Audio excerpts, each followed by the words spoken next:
Well, I'm not the greatest physical specimen that you've ever seen, but at 77, not too bad. Now, if I look back at myself physically, probably when I was 19 or 20, when I was in the Army and basic training, there were several hundred guys going through basic training with me. Only 2 people maxed out the physical fitness test. I was one of them. I remember the most impressive thing I did was to run a mile in 6 minutes in combat boots. So that was probably the best I ever was physically. When I was in my late 20s, I earned a black belt in the martial arts, so I was in very good shape then. Probably the best I ever was financially, physically, and psychologically was when I was 35 years old. As I've talked in other videos, I had the most money that I ever had in my life. I was in a very good place in my life. And I weighed 185 pounds. I'm 6 feet tall.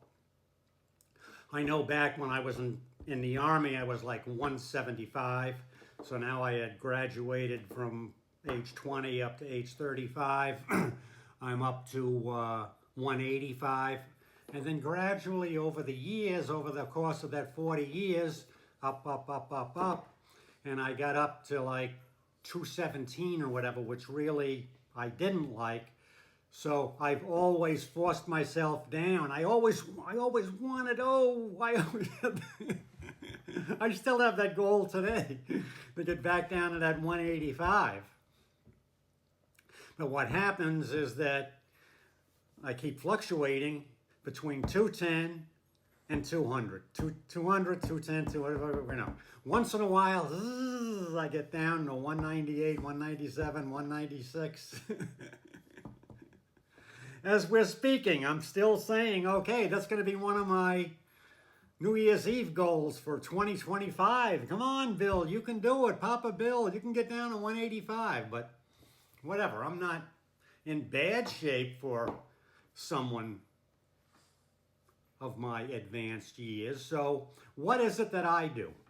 Well, I try to watch what I eat because I do go out to restaurants on occasion. And since I live alone, I'm buying a lot of prepared foods and stuff. None of these things are very good for you. When I do go on these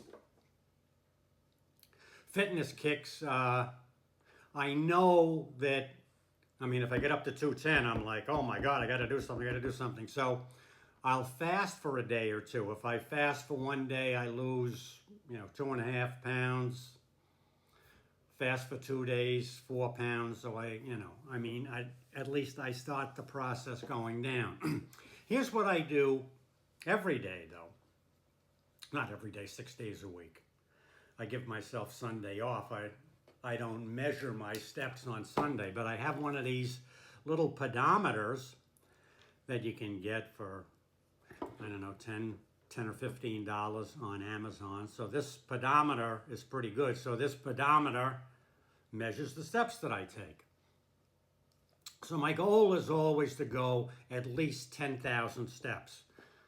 I have gone 20,000 steps, 25,000 steps, but my goal is 10,000 steps, and I try not to get too crazy about it.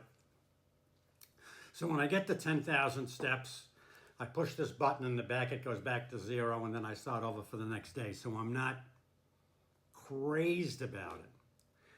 The other thing I do is that in between my bedroom and the bathroom, I have some weights. I have 15-pound dumbbells, and I have a plate that weighs 20 pounds that I do this kind of motions with. So I'm doing that, and I do that several times a day. So I'm doing several sets a day with these weights, 15-pound weights, sometimes 20 pounds, but usually 15 pounds. But this plate, I like it. It's like handles on it, and bang, bang, bang, So that's my strength exercises. Now, the other thing that I do it every other day is called Nordic walking. So I have these poles and I'm Nordic walking. Yeah, you look like a complete idiot out there. Basically what you're doing is cross-country skiing without the snow. So people are looking at you like, what the hell is this guy doing? I mean, I guess if I was in Norway, Sweden, Denmark, in a Nordic country, I wouldn't look like an idiot, but you know, you look kind of crazy. So I do that. Now, I've entered some competitions doing that. So I've gone to, I was recently in Portugal for a race, and I did a half marathon.